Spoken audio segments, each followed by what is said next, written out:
kabila ng sapat na supply ng langis, nanawagan si Pangulong Ferdinand Marcos Jr. sa publiko at mga ahensya ng pamahalaan na magtipid sa paggamit ng enerhiya. Ayon sa Pangulo, maaring makaapekto sa presyo ng langis ang nagpapatuloy na digmaan sa Middle East, kaya mahalagang magsagawa ng mga hakbang upang mabawasan ang pagkonsumo nito. Kabilang sa kanyang mungkahi ang pag-iwas sa hindi kinakailangang pagbiyahe at ang paggamit ng pampublikong transportasyon upang makatipid sa gasolina.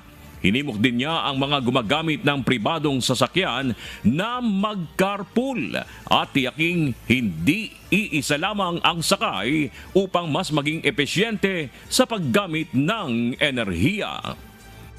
Yung mga unnecessary travel, yung mga carpooling, yung mga bagay-bagay na ganyan. And these are things that that the general public can do.